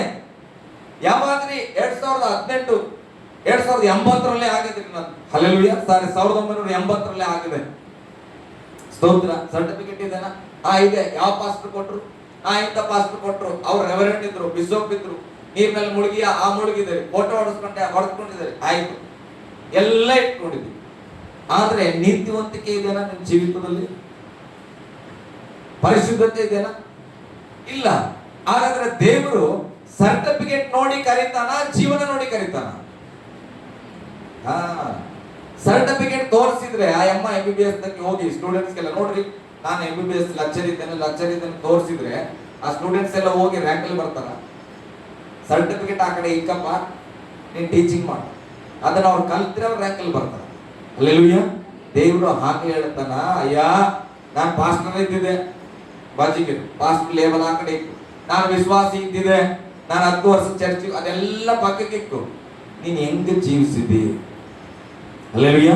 ನಿನ್ ಜೀವನ ಹೇಗಿತ್ತೋ ಅದರ ಮೇಲೆ ಒಳಗೆ ಬಾ ಅಂತಾನ ಹೊರತು, ನಾನು ಹಾಡಾಡಿದ್ದೆ, ವಾಕ್ಯ ಹೇಳಿದ್ದೆ, ನಾನು ಆರಾಧನೆ ಮಾಡಿದ್ದೆ, ನಾನು ಸ್ತೋತ್ರ ಹೇಳಿದೆ, 40 ದಿನ ಉಪವಾಸ ಮಾಡಿದೆ, ಎಲ್ಲ ಲೆಕ್ಕಕ್ಕಿಲ್ಲ. ಹಲ್ಲೆಲೂಯಾ. ಗಟ್ಟಿಯಾಗಿ ಹಲ್ಲೆಲೂಯಾ. ವಿಶ್ವಾಸಿಗಳಂದ್ರೆ ವಿಶ್ವಾಸ ಉಳ್ಳವರಾಗಿರ್ಬೇಕು, ಹೆಸರುಳ್ಳವರಲ್ಲ. ಕೆಲವು ಕಡೆ ಈಗ ಕೆಲವರಿಗೆ ಸಂತೋಷ್ ಅಂತ ಹೆಸರು. ಹೆಸರಿದ್ದ ತಕ್ಷಣ ಅವ್ರ ಜೀವನ ಎಲ್ಲ ಸಂತೋಷವಾಗಿ ಇರ್ತದೆ. ಅಲ್ಲೆಲ್ವಿಯ. ಈಗ ನನ್ನ ಹೆಸರು ಕೂಡ ಅರಸು ಹಂಗಂತೇಳಿ ನನಗೊಂದು 4 ಕಾರ್ ಅದಾವ ಇಲ್ಲ. ಮತ್ತೆ ಯಾವ ಸೀಮೆ ಅರಸು? ಹೆಸರು ಅರಸು ಇದ್ರೆ ರಾಜ ಆಗ್ಬಿಡ್ತ. ಒಬ್ಬನಿಗೆ ಮಂಗ ಅಂತ ಹೆಸರು, 1 ಕೋಟಿ ರೂಪಾಯಿ ಆಸ್ತಿ ಅದ, ಅವಾಗ ಕಾರ್ ಅಂತ ತಿರ್ಗಾಡ್ತಾನೆ. ಹೆಸರು ಮಂಗ ಅಂತಿದ್ರೆ ಏನ್ ಬಂತು? ಅವ್ನು ನೋಡುವಾಗ ರಾಜನಂತೆ ಆತ ಕಾರಲ್ಲಿ ಓಡಾಡ್ತಾನೆ. ಈಗ ರಾಜ ಅಂತ ಹೆಸರು ಇಟ್ಕೊಂಡು ನಡ್ಕೊಂಡು ಓಡಾಡ್ತಾನೆ. ಅಲ್ಲೆಲ್ವಿಯ. ಅದಕ್ಕೆ ಲೇಬಲ್ ಆಗ್ಲಿ ಸರ್ಟಿಫಿಕೇಟ್ ಆಗ್ಲಿ ಮುಖ್ಯ ಅಲ್ಲ. ನಾವು ಕ್ರೈಸ್ತರು ಅಂತ ಹೇಳೋದು ಮುಖ್ಯ ಅಲ್ಲ. ನಾನು ಈ ಸಭೆ ಮೆಂಬರ್ ಅಂತ ಹೇಳೋದು ಮುಖ್ಯ ಅಲ್ಲ. ನಾನು ವರ್ಷಿಪ್ ಲೀಡರ್ ಅಂತ ಹೇಳೋದು ಮುಖ್ಯ ಅಲ್ಲ. ನಾನು ಹೆಲ್ಡರ್ ಇದ್ದೇನೆ, ಸಭೆಯ ಹಿರಿಯರಿದ್ದೇನೆ ಅಂತ ಹೇಳೋದು ಮುಖ್ಯ ಅಲ್ಲ. ಆದ್ರೆ ನಾನು ದೇವರಲ್ಲಿ ನಂಬಿಗಸ್ತನಾಗಿದ್ದೇನೆ ಅನ್ನೋದೇ ಬಹಳ ಪ್ರಾಮುಖ್ಯ. ಅಲ್ಲೆಲ್ವಿಯ. ದೇವರಲ್ಲಿ ನಾನು ನೀತಿವಂತನಾಗಿದ್ದೇನೆ, ದೇವರ ಆಜ್ಞೆಯಂತೆ ನಾನು ನಡೆಯುತ್ತಾ ಇದ್ದೇನೆ. ಕೆಲವರೇ ಹುಚ್ಚ ಅನ್ನಬಹುದು, ಪರವಾಗಿಲ್ಲ, ಹುಚ್ಚ ಅನ್ನೋ ಲೇಬಲ್ ಇರಲಿ. ಆದ್ರೆ ನಾನು ದೇವರ ಆಜ್ಞೆಯಂತೆ ನಡೆಯುತ್ತಾ ಇದ್ರೆ ಬೈಬಲ್ ಹೇಳ್ತದೆ, ಲೋಕದವರು ಹುಚ್ಚರು ಎಂಬತಕ್ಕಂಥ ವ್ಯಕ್ತಿಗಳು ದೇವರ ದೃಷ್ಟಿಯಲ್ಲಿ ಅಮೂಲ್ಯರಾಗಿದ್ದಾರೆ ಎಂಬುದಾಗಿ ವಚನ ಹೇಳ್ತದೆ. ಹಲ್ಲೆಲೂಯ. ಗಟ್ಟಿಯಾಗಿ ಹಲ್ಲೆಲೂಯ. ಇದೆಲ್ಲ ಆಗ್ಬೇಕಂದ್ರೆ ದೀಪನ ಹೇಗೆ ಕರೆದ ತಕ್ಷಣ ಇಲ್ಲಿ ಬಂದನು, ಮೊಬೈಲ್ ಅನ್ನು ಅಮ್ಮವರಿಗೆ ಕೊಡದ ತಕ್ಷಣ ಕೊಟ್ಟನು, ಹಾಗೆ ದೇವರು ಹೇಳುವ ಆಜ್ಞೆಗಳನ್ನ ಚಾಚು ತಪ್ಪದೆ ಪಾಲಿಸುವವರನ್ನ ನಂಬಿಗಸ್ತರು ಅನ್ನೋದು. ಅಲ್ಲೆಲೂಯ. ಇನ್ನ ಒಂದು ಸ್ಟೆಪ್ ಮೇಲೆ ಬಂದ್ರೆ ಶಿಷ್ಯರಂತಾರೆ. ಶಿಷ್ಯರಂತಾರೆ. ಅಲ್ಲೆಲೂಯ. ಶಿಷ್ಯರಂದ್ರೆ ಹೆಂಗೆ ಗೊತ್ತಾ? ನಂಬಿಗಸ್ತರಂದ್ರೆ ಕರೆದಾಗ ಬಂದರು. ಉದಾಹರಣೆಗೆ ನಮ್ಮ ಸಭೆಯಲ್ಲಿ ಎಲ್ಲಾದ್ರೂ ಹೋದ್ರೆ, ಬೇರೆ ಕಡೆ ಹೋದ್ರೆ ದಿನಕರ ಒಂದು ಹೆಸರು ಗುರುತಿಸ್ತಾರೆ. ಅಲ್ಲೆಲೂಯ. ನಮ್ಮ ಸಭೆಯನ್ನ ಬಿಟ್ಟು ಬೇರೆ ಕಡೆ ಬೀದರು, ಮುನಬಾದು ಅಥವಾ ಗುಲ್ಬರ್ಗನೋ ಕೆಲವ್ರ ಹತ್ರ ಹೋಗುವಾಗ ನನ್ನನ್ನು ಮಾತಾಡಿಸ್ತಾರೆ. ಹೇಗಿದ್ದೀರಿ ಅಂತ ಕೇಳ್ತಾರೆ, ಅಮ್ಮವ್ರು ಹೇಗಿದ್ದೀರಿ ಅಂತ ಕೇಳ್ತಾರೆ. ಮತ್ತೆ ದಿನಕರ ಹೆಂಗದ? ಯಾಕೆ ದಿನಕರನ ಮಾತ್ರ ಕೇಳ್ತಾರೆ, ಸಭೆಯಲ್ಲಿ ಬೇರೆ ಯಾರನ್ನು ಕೇಳಲ್ಲ? ಯಾಕೆ? ನಿಜ ಹೇಳ್ತಾರೆ, ನಾನು ಎಲ್ಲಿ ಗೊತ್ತು, ನನ್ನ ಸಂಗಡ ದಿನಕರ್ ಕೂಡ ಗೊತ್ತು. ಕಾರಣ ಏನಂದ್ರೆ ದಿನಕರು ಬರೀ ಆರಾಧನೆ ಸಮಯದಲ್ಲಿ ಮಾತ್ರ ನನ್ನ ಸಂಗಡ ಇಲ್ಲ. ಆರಾಧನೆ ಇಲ್ಲದ ಸಮಯದಲ್ಲಿ ಕೂಡ ನಾವು ಯಾವ ಕಾರಣಕ್ಕೆ ಸಭೆಗೆ ಬಂದ್ರು ನಮ್ಮ ಸಂಗಡ ಇದ್ದಾನೆ. ಇಲ್ಲಿ ಪ್ರಾರ್ಥನೆ ಅಲ್ಲದೆ ನಾವು ಬೇರೆ ಕಡೆ ಪ್ರಾರ್ಥನೆಗೆ ಹೋಗುವಾಗಲೂ ನಮ್ಮ ಸಂಗಡ ಇದ್ದಾನೆ. ಅದಕ್ಕೆ ನಾವು ಎಲ್ಲೆಲ್ಲ ಹೋಗಿದ್ದೇವೋ ಎಲ್ಲಾ ಕಡೆ ಕೂಡ ಆತನ ಪರಿಚಯ ಇದೆ. ಅಲ್ಲೆಲೂಯ. ಅಲ್ಲಿಯೂ ಕೂಡ ಗುರುತಿಸ್ತಾರೆ, ಅಲ್ಲಿಯೂ ಕೂಡ ಕೇಳ್ತಾರೆ. ಕಾರಣ ಶಿಷ್ಯರು ಅಂತ ಅಂದ್ರೆ ಏನು ಅವರ ಕೆಳಗಿರುವ ಚೇಳಗಳಂತ ಅರ್ಥ ಅಲ್ಲ. ಯಾವಾಗಲೂ ಜೊತೆಗಿರುವವರನ್ನ ಶಿಷ್ಯರು ಅಂತ ಕರೀತಾರೆ. ಅಲ್ಲೆಲೂಯ.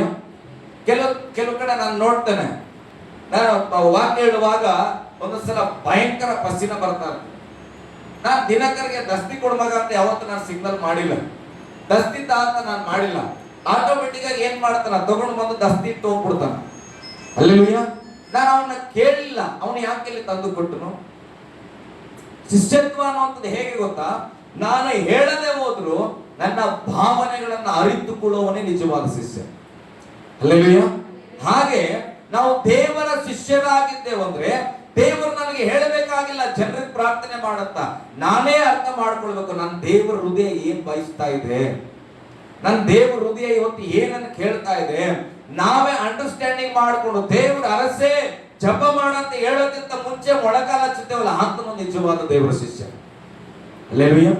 ನಂಬಿಗಸ್ತನಿಗೂ ಶಿಷ್ಯರಿಗಿರುವ ವ್ಯತ್ಯಾಸ, ನಂಬಿಗಸ್ತನು ನಿಜ ಒಳ್ಳೇದು, ಅವನು ಹೇಳಿದ ಮೇಲೆ ಕರೆಕ್ಟ್ ಆಗಿ ಮಾಡ್ತಾನ. ಅದೇ ಶಿಷ್ಯನಾಗಿದ್ರೆ ಹೇಳುವುದಕ್ಕಿಂತ ಮುಂಚೆ ನನ್ನ ಗುರು ಇಂಥದ್ದನ್ನೇ ಹೇಳ್ತಾನೆ ಎಂಬುದಾಗಿ ಅಡ್ವಾನ್ಸ್ ಆಗಿ ರೆಡಿ ಮಾಡುವನ ಶಿಷ್ಯ ಅಂತ ಕರೀತಾರೆ. ಹಲ್ಲೆಲೂಯ. ಗಟ್ಟಿಯಾಗಿ ಹಲ್ಲೆಲೂಯ. ಅದನ್ನೇ ಬೈಬಲ್ ಹೇಳಿದ್ದು.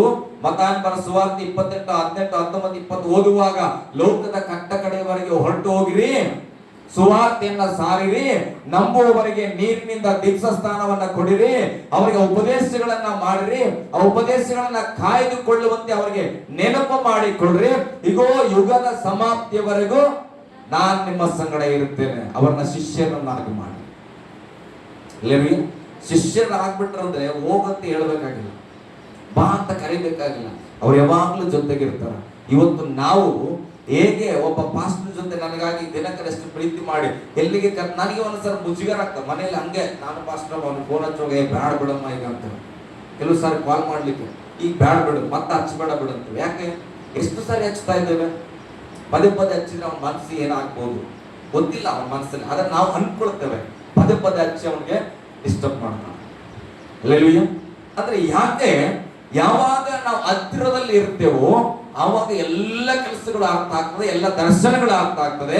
ಹಾಗೆ ದೇವರಿಗೆ ನಾವು ಹತ್ತಿರವಾಗಿದ್ರೆ ಸಭೆಗೆ ಬನ್ನಿ ಬನ್ನಿ ಅಂತ ನಾವು ಕರಿಬೇಕಾಗಿಲ್ಲ.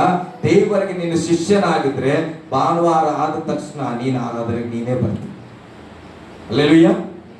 ಗಟ್ಟಿಯಾಗಿ ಹಲ್ಲೆಲೂಯ್ಯ. ಬೈಬಲ್ ಹೇಳ್ತದೆ ಪಾಪಾತ್ಮರು ನೀತಿವಂತರ ಸಭೆಯಲ್ಲಿ ನಿಲ್ಲಕ್ಕಾಗಲ್ಲ. ಹಲ್ಲೆಲೂಯ್ಯ. ನಾನು ಫುಲ್ಫಿಲ್ ಪರ್ಫೆಕ್ಟ್ ಅಂತ ಹೇಳ್ತಾ ಇಲ್ಲ, ಕಲಿತಾ ಇದ್ದೇವೆ. ಆದ್ರೆ ಒಂದು ಅರ್ಥ ಮಾಡ್ಕೊಳ್ಬೇಕು, ನಾವು ದೇವರಿಗೆ ಶಿಷ್ಯರಾದ್ರೆ ದೇವರು ಹೇಳೋವರೆಗೂ ನಮಗೆ ಗೊತ್ತಾಗಲ್ಲ ಅಂತಲ್ಲ, ನಾವೇ ತಿಳಿದುಕೊಳ್ಳಬಹುದು. ಕಾರಣ ಯಾವಾಗ ಜೊತೆಗಿರ್ತೇವೆ. ನಾಳೆಗೆ ಎಲ್ಲಿ ಹೋಗ್ತಾರ ಪಾಸ್ಟರ್ ಗೊತ್ತಾಗ್ಬಿಡ್ತದ ಆತನ, ಎಲ್ಲಿ ಹೋಗ್ತಾ ಇದಾರ. ಇನ್ನ ಮೈಸೂರು ಹೋಗಕ್ಕಿಂತ ಮುಂಚೆ ಗೊತ್ತಾಗ್ಬಿಡ್ತಾವ ಅವ್ರು ಬುಕಿಂಗ್ ಮಾಡ್ಕೊಂಡ್ರು ಇಲ್ಲೂ ಜನರಲ್ಲೂ. ಯಾಕೆ? ಯಾವಾಗ ಸಂಗಡ ಇದ್ದಾನೆ. ನಮ್ಮ ಎಲ್ಲ ಕಾರ್ಯಗಳಾತನಿಗೆ ನಾವು ಹೇಳದೇ ಇದ್ರು ಕೂಡ ಕಾಮನ್ ಆಗಿ ಗೊತ್ತಾಗ್ತಾ ಹೋಗ್ತದೆ. ಹಾಗೆ ದೇವರೊಟ್ಟಿಗೆ ನಾವು ಇರಬೇಕು ಪ್ರೇರೆ. ದೇವರೊಟ್ಟಿಗೆ ನಾನಿದ್ರೆ, ದೇವರ ಶಿಷ್ಯನಾಗಿ ನಾನಿದ್ರೆ, ದೇವರು ನನ್ನ ಬಗ್ಗೆ ಅಂದುಕೊಳ್ಳೋದು ಗೊತ್ತಾಗ್ತದೆ. ದೇವರು ನನ್ನ ಬಗ್ಗೆ ಏನ್ ಮಾಡ್ಲಿಕ್ಕಿದ್ದಾನೆ ಗೊತ್ತಾಗ್ತದೆ. ದೇವರು ನನ್ನ ತಂದೆ ತಾಯಿ ಬಗ್ಗೆ ಏನ್ ಅಂದ್ಕೊಂಡು ನನಗೆ ಗೊತ್ತಾಗ್ತದ. ನನ್ನ ಸಭೆಯಲ್ಲಿ ಏನ್ ಮಾಡ್ಲಿಕ್ಕಿದ್ದಾನೆ ದೇವರು ಗೊತ್ತಾಗ್ತದ. ಅದಕ್ಕೆ ನಾನು ಹೇಳ್ತೇನೆ, ಬದುಕುವುದಾದ್ರೆ ದೇವರ ಶಿಷ್ಯರಾಗಿ ನಾವು ಬದುಕಬೇಕು. ಹಲ್ಲೆಲೂಯ್ಯ. ಗಟ್ಟಿಯಾಗಿ ಹಲ್ಲೆಲೂಯ್ಯ. ಶಿಷ್ಯತ್ವ ಅಂದ್ರೆ ಮೊದಲನೇದು ತಗ್ಗಿಸುವಿಕೆ ಬರಬೇಕು ಪ್ರೇರೆ. ಹಲ್ಲೆಲೂಯ್ಯ. ಗಟ್ಟಿಯಾಗಿ ಹಲ್ಲೆಲೂಯ್ಯ. ಇದರಲ್ಲಿ ಒಬ್ಬರು ಪಾಸ್ಟರ್ ಇದ್ದಾರೆ, ಸದರೇಕ್ ಪಾಸ್ಟರ್. ಅವರ ಸಂಘಟನೆಗಳನ್ನ ಮಾಡಿಕೊಂಡಿದ್ರು, ರಾಜಕೀಯದಲ್ಲಿ ಇದ್ರು, ಬ್ಯಾಂಕಲ್ಲಿ ಇದ್ರು. ಅವರು ಎಲ್ಲ ರೀತಿಯಾಗಿ ರಫ್ ಅಂಡ್ ಟಫ್ ಆಗಿ ಬದುಕ್ಯಾರ. ಆದ್ರೆ ಇವತ್ತು ಸೇವೆಗೆ ಬಂದ್ಬಿಟ್ರೆ ಎಲ್ಲ ಬಿಟ್ಕೊಟ್ಟು. ಅವ್ರು ಹೆಂಗ್ ಮಾತಾಡ್ತಾರ ಅಂದ್ರೆ ಭಯಂಕರ ಸ್ಮೂತ್ ಮಾತಾಡ್ತಾರೆ. ಪಾಸ್ಟ್ರೇ ಹೇಳಿದ್ರು ಪಾಸ್ಟ್ರೇ, ಅವ್ರು ನೆನ್ನೆ ಟೆಸ್ಟ್ ಮನೆ ಹೇಳ್ತಾರೆ, ನನಗೆ ನೀರು ಬರ್ತಾ ಇದೆ. ಈ ವ್ಯಕ್ತಿ ಹಂಗಿದ್ರ ಅಂತ. ನಾನು ಹಂಗೆ ಎದ್ದು ಬಂದವನು, ಆದ್ರೆ ನನ್ಗಿಂತ ದುಪ್ಪಟ್ಟಿದ್ದಾರೆ. ಅದನ್ನ ಹೇಳುವಾಗ ಈ ವ್ಯಕ್ತಿ ಹಂಗೆಲ್ಲ ಮಾಡಿರಕ್ಕೆ ಸಾಧ್ಯ ನಾನು ರೀತಿಯಲ್ಲಿ ಇದ್ರು. ಹಲ್ಲೆಲೂಯ್ಯ. ಇದು ಅಷ್ಟೆಲ್ಲ ಗರ್ವದಲ್ಲಿ ಟೀಮ್ ಕಟ್ಕೊಂಡು, ಸಂಘಗಳನ್ನ ಕಟ್ಕೊಂಡು ESP ಹಂಚಿಸಿದಂತ ವ್ಯಕ್ತಿ ಇವತ್ತು ಒಬ್ಬ ಸಣ್ಣ ಯವನಸ್ಥನ ಜೊತೆಲಿ ಪಾಸ್ಟ್ರೇ ಅಂತ ಗೌರವವಾಗಿ ಮಾತಾಡ್ತಾರೆ ಅಂದ್ರೆ ಅವರು ವಾಕ್ಯಕ್ಕೆ ವಿಧಿರಾಗಿ ತಗ್ಗಿಸಲ್ಪಡ್ತಾರೆ. ಹಲ್ಲೆಲೂಯ್ಯ. ದೇವರ ಶಿಷ್ಯರಾದ್ರೆ ಶಿಷ್ಯತ್ವ ತಾನಾಗೆ ಬರ್ತದೆ. ಹಲ್ಲೆಲೂಯ್ಯ. ಗಟ್ಟಿಯಾಗಿ ಹಲ್ಲೆಲೂಯ್ಯ. ಇನ್ನೊಂದು ವಚನ ಓದೋಣ. ಮತ್ತಾಯ 18:4 ಓದಿ ನಾನು ಮುಗಿಸ್ತೇನೆ.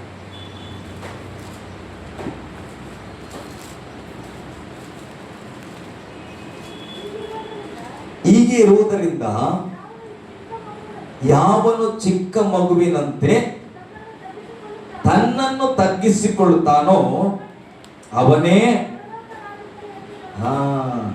ಎಲ್ಲದಕ್ಕೂ ಅಂತಂದ್ರೆ ಏನ್ ಹೇಳಿದ್ರು ಸುಮ್ಮನೆ ತಲೆ ಬಡಿಸ್ಕೊಂಡು ಮಾಡ್ತಾರ. ಹುಚ್ಚದ ನಾವ. ಹಲ್ಲೆಲೂಯ್ಯ. ಅವ್ರು ಏನ್ ಹೇಳಕ್ಕಾಗ್ತಾರ, ಅಮ್ಮವ್ರು ಬಾ ಅಂದ್ರೆ ಹೋಯ್ತಾಳ, ಕೂಡಂದ್ರೆ ಕೂಡ್ತಾಳ, ಹೇಳಂದ್ರೆ ಹೇಳ್ತಾಳ, ಎಲ್ಲ ಮಾಡ್ತಾಳ. ಹಲ್ಲೆಲೂಯ್ಯ. ಕೆಲವು ಸಾರಿ ಬರೋದು ಸಭೆಯಲ್ಲಿ ಎಲ್ಲ ಅವರೇ ಕಸ ತಗೊಳ್ಳದವ್ರೆ, ಬಾತ್ರಿ ತಗೊಳ್ಳದವ್ರೆ, ಚೇರ್ ಹಾಕದ್ರೆ ಎಲ್ಲ ಮಾಡ್ತಾರೆ ಇವ್ರು. ಏನಂದ್ರೆ ಅದು ಮಾಡ್ತಾರಪ್ಪ, ಇಷ್ಟು ಇರ್ಬಾರ್ದು. ಹಲ್ಲೆಲೂಯ್ಯ. ಯಾವಾಗ ಜಪ ಅಂದ್ರೆ ಓಡ್ಬಿಡ್ತಾರಪ್ಪ, ಹಿಂಗಿರ್ಬಾರ್ದು. ಇದೆಲ್ಲ ಮನುಷ್ಯರ ಆಲೋಚನೆ. ಬಟ್ ಬೈಬಲ್ ಹೇಳ್ತದೆ ಚಿಕ್ಕ ಮಗುವಿನಂತಿರ್ಬೇಕು ಮನಸ್ಸು. ಚಿಕ್ಕ ಮಗುಗೆ ನೀವು ದೊಡ್ಡ ಚರಂಡಿ ಇರ್ಲಿಲ್ಲ, ಆ ಕಡೆ ಮಗು ಇರ್ತದ, ಬಾಮಗ ಅಂದ್ರಿ, ಅದು ನಾವು ಬರಲ್ಲ, ಚರಂಡಿ ಅದಂತದ. ಅದು ಸಣ್ಣ ಬರ್ತದ ಅವಕುತ. ನಾವೇ ಏನ್ ಮಾಡ್ತೇವೆ, ಓಡ್ತೇವೆ, ಅಪ್ಪ ಚರಂಡಿ ಅದ ಬಿದ್ದೋಗ್ತದೆ. ಹಲ್ಲೆಲೂಯ್ಯ. ಬೈಬಲ್ ಹೇಳ್ತ ಮಗುವಿನಂತ ಆಗ್ಬೇಕು.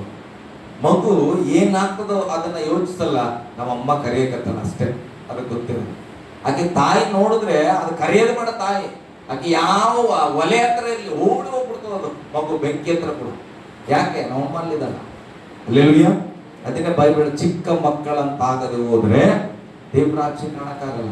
ಯಾರು ಚಿಕ್ಕ ಮಕ್ಕಳಂತೆ ತಗ್ಗಿಸಿಕೊಳ್ತಾರೋ ಅವರು ದೇವರ ರಾಜ್ಯದಲ್ಲಿ ದೊಡ್ಡವರು ಅನಿಸಿಕೊಳ್ಳುವರು ಎಂಬುದಾಗಿ. ಹಲ್ಲೆಲೂಯ್ಯ. ಅದಕ್ಕೆ ನಾನು ಹೇಳ್ತೇನೆ, ಒಂದು ಜನರು ಮಾತಾಡೋ ಮಾತುಗಳಿಗೆ ಕಿವಿಗೆ ಹಾಕೋಬೇಡ್ರಿ. ಏನ್ ಜಪ ಮಾಡ್ತಾಳ, ಏನ್ ಚರ್ಚಿಗೆ ಹೋಗ್ತಾಳ, ಏನಕ್ಕೆ ಒಬ್ಬಕ್ಕಿನ ಹೇಳ, ಎಲ್ಲ ಇರ್ಲಿ ಡೈಲಾಗ್ ಅವ್ರದ್ದು. ಆದ್ರೆ ನಾವು ವಾಕ್ಯವನ್ನು ಹಿಡ್ಕೊಂಡು ನಡೀಬೇಕು. ವಾಕ್ಯ ಹೇಳ್ತದೆ ಸಮಯ ಪ್ರಜ್ಞೆ ಇರಬೇಕು. ತಕ್ಕ ಸಮಯದಲ್ಲಿ ಕರ್ತನನ್ನ ಸ್ತುತಿ ಮಾಡ್ರಿ. ತಕ್ಕ ಸಮಯದಲ್ಲಿ ಮುಂಚಾನೆ ಕುಟುಂಬಗಳಿಗಾಗಿ ಪ್ರಾರ್ಥನೆ ಮಾಡ್ರಿ, ಉಪವಾಸ ಪ್ರಾರ್ಥನೆಗಳನ್ನ ಮಾಡ್ರಿ, ಎಡಬಿಡದೆ ಸ್ತೋತ್ರ ಮಾಡ್ರಿ, ಅನ್ಯರಿಗಾಗಿ ಪ್ರಾರ್ಥನೆ ಮಾಡ್ರಿ, ಶತ್ರುಗಳನ್ನ ಪ್ರೀತಿ ಮಾಡ್ರಿ, ಅವ್ರು ಹಸುಕೊಂಡಿದ್ದಾಗ ಅನ್ನವನ್ನ ಕೊಡ್ರಿ. ಇದು ವಾಕ್ಯ ಹೇಳಿದೆ. ಇದನ್ನ ನಾವು ಮಾಡುವಾಗ ಲೋಕದವ್ರಿಗೆ ಹುಚ್ಚುತ್ತರ ಕಾಣಬಹುದು. ಮೊನ್ನೆ ಅಷ್ಟು ಬೈದಳ ಹೋಗಲ್ಲ ಆಕಿ ಬಳಿಗೆ ಕೊಡಕ, ಲೋಕ ಇರ್ಲಿ ಪರವಾಗಿಲ್ಲ, ಬಟ್ ನನ್ನ ತಂದೆಯ ವಾಕ್ಯ ಹೇಳ್ತದೆ ಅವರಿಗೆ ನೀನು ಸಹಾಯ ಮಾಡಿ. ಹಲ್ಲೆಲೂಯಾ, ಗಟ್ಟಿಯಾಗಿ ಹಲ್ಲೆಲೂಯಾ. ಅರ್ಥ ಆಗ್ತದೆ? ಮೊದಲು ನಾವು ನಂಬಿಗಸ್ತರಾದ್ರೆ ಶಿಷ್ಯರಾಗ್ಲಿಕ್ಕೆ ಸಾಧ್ಯವಾಗ್ತದೆ. ಸಭೆಗೆ ಬರಕ್ಕೆ ನಮಗೆ ನಂಬಿಗಸ್ತಿಕೆ ಇಲ್ಲ, ಜಪ ಮಾಡಕ್ಕೆ ನಮಗೆ ನಂಬಿಗಸ್ತಿಕೆ ಇಲ್ಲ, ಕುಟುಂಬದಲ್ಲೇ ನಂಬಿಗಸ್ತಿಕೆ ಇಲ್ಲ. ಎಲ್ಲಿದ್ದೀಯಾ ಅಂದ್ರೆ ನಾನು ಅಲ್ಲಿದ್ದೆ ಇಲ್ಲಿದ್ದೆ ಅಂತ ನಂಬಿಗಸ್ತಿಕೆ ಇಲ್ಲ. ಹಲ್ಲೆಲೂಯಾ. ಬಸ್ ಸ್ಟ್ಯಾಂಡ್ ಅಲ್ಲಿ ನಿಂತ್ಕೊಂಡು ನಾನು ಕ್ರಾಸ್ ಅಲ್ಲಿ ಇದ್ದೇನೆ ಅಂದ್ರೆ ಇದು ನಂಬಿಗಸ್ತಿಕೆ. ಏನ್ ಮಾಡ್ತಾ ಇದ್ದೆ ಮಗ? ಪಾತ್ರೆ ತೊಳಿತಾ ಇದ್ದಾನೆ, ಇನ್ನ ರೀಲ್ಸ್ ನೋಡ್ತಾ ಇದ್ದಾನೆ, ನಂಬಿಗಸ್ತಿಕೆ. ಹಲ್ಲೆಲೂಯಾ. ಪ್ರಾಮಾಣಿಕತೆಗೆ ಬರಬೇಕು. ವಚನ ಹೇಳುತ್ತೆ ಅದನ್ನೇ. ಕ್ರೈಸ್ತತ್ವ ಅಂದ್ರೆ ದೇವರ ಮಕ್ಕಳಂದ್ರೆ ಸುಮ್ಮನೆ ಅಲ್ಲ, ನಾವು ನಿಜವಾಗಿ ಬದುಕ್ತಾ ಇದ್ದೇವೆ. ನಾವು ಲೋಕದವರಲ್ಲ, ದೇವರು ಲೋಕದಿಂದ ಬಿಡಿಸಿದ್ದಾನೆ. ಎಷ್ಟು ಸಾಧ್ಯವಾಗ್ತದೋ ಅಷ್ಟು ನಾವು ನಂಬಿಗಸ್ತಿಕೆಗೆ ಬರಬೇಕು, ನಂಬಿಕೆಯಲ್ಲಿ ನಾವು ನಿಂತುಕೊಳ್ಬೇಕೆಂಬುದಾಗಿ ಈ ವಾಕ್ಯ ನಮ್ಮನ್ನ ಬೋಧಿಸುವಂತದ್ದಾಗಿದೆ. ಚೆನ್ನಾಗಿ ಅರ್ಥ ಮಾಡ್ಕೊಳ್ರಿ. ದೇವರು ನಮ್ಮನ್ನ ಕರೆದಿರೋದು, ದೇವರು ನಮ್ಮನ್ನ ನೆಡವಲ್ಪಟ್ಟಿರೋದು, ನಮ್ಮ ಪೋಷಣೆ ಮಾಡುವವನು ದೇವರು, ನಮ್ಮನ್ನ ಕಾಯುವವನು ದೇವರಾಗಿದ್ದಾನೆ. ಹಲ್ಲೆಲೂಯಾ, ಗಟ್ಟಿಯಾಗಿ ಹಲ್ಲೆಲೂಯಾ. ಯೋಬನ ಅದಕ್ಕೆ ಹೇಳ್ತಾನೆ, ಕಾಯುವವನು ಕೊಲ್ಲುವವನು ಯೆಹೋವನೇ, ನಮಗೆ ಒಳ್ಳೆತನ್ನ ಕೇಡನ್ನ ಬರಮಾಡೋದು ಯೆಹೋವನೇ, ನಮ್ಮನ್ನ ಬೆಳೆಸುವವನು ಏಳಿಸುವವನು ಯೆಹೋವನೇ. ಹಾಗಾದ್ರೆ ಕೆಲವು ಸಾರಿ ನಾನು ಸೋತೋಗಿರ್ಬೋದು, ಭಯ ಪಡಬಾರದು. ನಾನು ದೇವ್ರ ಚಿತ್ತ ಇರಬೇಕು ಅಂತ ಸೋತಿದ್ದೇನೆ, ನಾಳೆ ನನ್ನ ದೇವರು ನನ್ನನ್ನು ಎಬ್ಬಿಸಿ ನಿಲ್ಲಿಸುವನು. ಒಂದು ನಂಬಿಕೆ. ನಾವು ನಂಬಿಗಸ್ತರಾಗಿದ್ರೆ ಯಾವಾಗಲೂ ನಂಬಿಕೆ ಮಾತು ಬರುತ್ತದೆ. ನನ್ನನ್ನು ಅವ್ರು ಬೆಳೆಸಿದ್ರು ಇವ್ರು ಬೆಳೆಸಿದ್ರು ನೆವರ್, ಅದೆಲ್ಲ ಚಿಂತೆ ಇಲ್ಲ. ಯಾರು ನಮ್ಮನ್ನು ಬೆಳೆಸಕ್ ಸಾಧ್ಯ ಇಲ್ಲ. ನಾನು ನಂಬಬೇಕು, ನನ್ನ ದೇವರೇ ಏನೋ ಮಾಡಿದ, ನನ್ನ ದೇವರೇ ಕೊಟ್ಟನ, ನನ್ನ ದೇವರೇ ತಗೊಂಡ, ಚಿಂತೆ ಇಲ್ಲ ಅಂತ ಹೇಳಿ ನಾವು ಪ್ರಾರ್ಥನೆ ಮಾಡೋದಾದ್ರೆ ದೇವರು ಎರಡರಷ್ಟನ್ನ ಬರಮಾಡ್ಲಿಕ್ಕೆ ಸಕ್ತ. ನಾನು ಹೇಳ್ತೇನೆ, ಇವತ್ತು ಕೆಲವು ಸೇವೆಯಲ್ಲಿ ನಾವು ಖಾಲಿ ಹೊಡಿತಾ ಇದ್ದೇವೆ. ನಾನು ಹೇಳ್ತೇನೆ, ನನ್ನ ದೇವರೇ ಆತ್ಮಗಳನ್ನ ಕೊಟ್ಟಿದ್ದು, ಇವತ್ತು ನನ್ನ ದೇವರೇ ತಗೊಂಡನ ಅಂತ ನಾನು ಹೇಳ್ತೇನೆ. ಒಂದು ಸಮಯ ಉಂಟು, ಕಳೆದುಕೊಂಡದಕ್ಕಿಂತ ಎರಡರಷ್ಟು ಆತ್ಮಗಳನ್ನ ನಾವು ಕಾಣಲಿಕ್ಕೆ ಸಿದ್ಧವಾಗಿದ್ದೇವೆ. ಹಲ್ಲೆಲೂಯಾ, ಗಟ್ಟಿಯಾಗಿ ಹಲ್ಲೆಲೂಯಾ. ನಿರಾಸೆ ಯಾಕೆ ಮಾಡಿದ್ರಿ? ಮೊನ್ನೆ ನಾನು ಒಂದು ಬ್ಲಾಕ್ ಹಾಕಿ ಒಂದು ವೈಟ್ ಇದು ಹಾಕಿ ಸ್ಟೇಟಸ್ ಇಟ್ಟಿದೆ. ನಮ್ಮ ಊರಿಂದ ಎಲ್ಲರೂ ಹುಡುಗರೆಲ್ಲ ಕಾಲ್ ಮಾಡ್ಬೇಕು, ಯಾಕೆ ರಸು, ಯಾಕೆ ಹಂಗಿಟ್ಟಿಯ, ಯಾಕೆ ಹಂಗಿಟ್ಟಿಯ ಅಂತ. ಹಲ್ಲೆಲೂಯಾ. ಬ್ಲಾಕ್ ಹಾಕಿ ಇಟ್ಬಿಟ್ನಪ್ಪ, ಏನ್ ಬೇಜಾರಾಗ್ಬಿಟ್ಟಿದ್ದ ಅಂತೇಳಿ ಎಲ್ಲ ಸ್ಟೇಟಸ್ ಏನ್ ಹೇಳ್ತಾರ, ಬ್ಲಾಕ್ ಇಟ್ಬಿಟ್ರೆ ಬ್ಲಾಕ್ ಆಗಿವೆ ಅಂತ. ನನಗೂ ಹಂಗೆ ಆಗಿತ್ತು, ಬ್ಲಾಕ್ ಆಗಿತ್ತು. ಆದ್ರೆ ನಾನು ದೇವ್ರ ಮಗ ವಾಕ್ಯ ಮಾತಾಡ್ತಿದ್ದೆ, ಮಗ ನೀನ್ ಪೂರ್ತಿ ಬ್ಲಾಕ್ ಆಗಕ್ಕೆ ಸಾಧ್ಯನೇ ಇಲ್ಲ ಅಂತ. ಆವಾಗ ನಾನು ಯೋಚನೆ ಮಾಡಿದೆ, ಅದ್ರೊಳಗೆ ಒಂದು ಸಣ್ಣ ಮೋಡ ಹಾಕಿ ಅದರ ಒಳಗಡೆ ಓಪ್ ಅಂತ ಹೇಳಿ ಕಾಣಬಾರದಂತೆ ಬರೆದು ಸ್ಟೇಟಸ್ ಇಟ್ಟಿದೆ. ನಮ್ಮ ಫ್ರೆಂಡ್ಸ್ ಎಲ್ಲ ಮೆಸೇಜ್ ಹಾಕಿದ್ರು, ಏನ್ ಅನಿಸ್ತು, ಹಿಂಗೆ ಇಟ್ಟಿದೀಯ, ಯಾಕೆ ಏನಾಯ್ತು? ನಾನು ಹೇಳಿದೆ, ಇಲ್ಲ ಸ್ವಲ್ಪ ಅದನ್ನ ಹೀಗೆ ಜೂಮ್ ಮಾಡಿ ಮಾಡಿ ಅಬ್ಸರ್ವ್ ಮಾಡ್ರಿ, ಅಲ್ಲಿ ಸೇಕ್ ಮಾಡಿ ಅಬ್ಸರ್ವ್ ಮಾಡ್ರಿ ಅಂದ್ರೆ ಆಮೇಲೆ ಒಬ್ಬೊಬ್ಬರು ಯೋಚನೆ ಮಾಡಿ, ಓ ಇದ್ರೊಳಗೆ ಓಪ್ ಅಂತ ಬರ್ದಿದೆ ಅಂತೇಳಿ ಸಂತೋಷದ ನಗು ಕಳಿಸಿದೆ. ಅಂದ್ರೆ ಅವ್ನು ಬ್ಲಾಕ್ ಆಗಿಲ್ಲ, ನಿರೀಕ್ಷೆ ಇಟ್ಕೊಂಡ. ಕತ್ತಲಾಗಿದೆ, ಸುತ್ತ ಕತ್ತಲಿದೆ. ಆದ್ರೆ ಏಕೆ ಒಂದು ಅಂಗೈ ಮೋಡಕ್ಕಾಗಿ ಪ್ರಾರ್ಥನೆ ಮಾಡುವಾಗ ಒಂದು ಸಣ್ಣ ಮೋಡ ಬಂದಾಗ ದೇವರ ವಾಕ್ಯ ಹೇಳ್ತದೆ, ಅದ್ಭುತವಾದ ಮಳೆ ಬಂದಿತ್ತು. ಹಲ್ಲೆಲೂಯಾ. ಮಳೆ ಬಂದು ಶತ್ರುಗಳೆಲ್ಲ ನಾಶವಾಗುವ ರೀತಿಯಲ್ಲಿ ಮಳೆ ಬಂತು ಅಂತ. ಅದೇ ರೀತಿಯಾಗಿ ನಮ್ಮ ಜೀವಿತದಲ್ಲಿ ಸುತ್ತ ಕತ್ತಲು ಬರುವಾಗ ಬರೀ ಕತ್ತಲನ್ನೇ ನೋಡಬಾರದು, ಅದರೊಳಗೆ ನನ್ನ ದೇವರು ಬೆಳಕನ್ನ ಬರ ಮಾಡ್ಲಿಕ್ಕೆ ಶಕ್ತರು. ಅದಕ್ಕೆ ಕೊರಿಂಥದವರು ಬರೆದ ಪತ್ರಿಕೆಯಲ್ಲಿ ಇರ್ತದೆ, ಕತ್ತಲೊಳಗಿಂದ ಬೆಳಕು ಪ್ರಕಾಶಿಸಲಿ ಎಂಬುದಾಗಿ. ಎಲ್ಲಿ ನಾವು ಕತ್ತಲಾಗ್ಬಿಡ್ತೇವೋ, ಕುಗ್ಗಿ ಹೋಗ್ತೇವೋ, ಆ ಸ್ಥಳದಿಂದಲೇ ದೇವರು ನಮ್ಮನ್ನ ಬೆಳಕಾಗಿ ಎಬ್ಬಿಸಿ ಅನೇಕರಿಗೆ ಬೆಳಕು ಕೊಡುವಂತೆ ಮಾಡ್ತಾನ. ಆ ನಿರೀಕ್ಷೆಯನ್ನ ಕಳೆದುಕೊಳ್ಳಬಾರದು. ಹಲ್ಲೆಲೂಯಾ. ಎಲ್ಲೇ ಹೋಗ್ಲಿ ಆ ಹೃದಯದಲ್ಲಿ ಬೇರಲ್ಲಿ ನಿರೀಕ್ಷೆ ಇರಬೇಕು. ಅದಕ್ಕೆ ನಾನು ಸಣ್ಣದಾಗಿಟ್ಟಿದೆ, ಮೇಲೆಲ್ಲ ಕತ್ತಲಾಗಿದೆ ಪರವಾಗಿಲ್ಲ, ಆದ್ರೆ ಬೇರಲ್ಲಿ ಇನ್ನ ನಿರೀಕ್ಷೆ ಇದೆ, ಬೆಳಕು ನನ್ನ ದೇವರಿಗೆ ಕೊಡುವನಾಗಿದ್ದೇನೆ ಎಂಬುದಾಗಿ. ಹಲ್ಲೆಲೂಯಾ, ಗಟ್ಟಿಯಾಗಿ ಹಲ್ಲೆಲೂಯಾ. ನಾವೆಲ್ಲರೂ ಎದ್ದು ನಿಂತುಕೊಳ್ಳೋಣ ಪ್ರಿಯ ಕರ್ತನ ಸನ್ನಿಧಿಯಲ್ಲಿ. ತಗ್ಗಿಸಲ್ಪಟ್ಟವರಾಗಿ ನಾವು ಎದ್ದು ನಿಂತುಕೊಳ್ಳೋಣ. ಸಮಯ ಆಗಿದೆ. ನಾವೆಲ್ಲರ ಕಣ್ಣುಗಳನ್ನು ಮುಚ್ಚಿ ನಿಜವಾಗಿ ದೇವರ ಮುಂದೆ ತಗ್ಗಿಸಿಕೊಂಡ್ರೆ ಪ್ರಿಯರೇ, ಸಭೆಗೆ ಬರುವ ವಿಷಯ ಇರ್ಬೋದು, ನಿಮ್ಮ ವೈಯಕ್ತಿಕವಾದ ಪ್ರಾರ್ಥನೆ ಇರಬಹುದು, ತಗ್ಗಿಸದೆ ನಾವು ಹೆಚ್ಚಿಸಲಿಕ್ಕಾಗಲ್ಲ ಪ್ರಿಯರೇ. ಇದು ವಾಕ್ಯ, ಮನುಷ್ಯನ ಮಾತುಗಳಲ್ಲ, ದೇವರಾತ್ಮನ ಮಾತುಗಳು. ಯಾವ ವ್ಯಕ್ತಿ ತಗ್ಗಿಸಲ್ಪಡ್ತಾನೋ ಕೆಲವು ಅವಮಾನಗಳ ತರ ಕಾಣಿಸ್ತದೆ. ಚಿಂತೆ ಮಾಡಿ.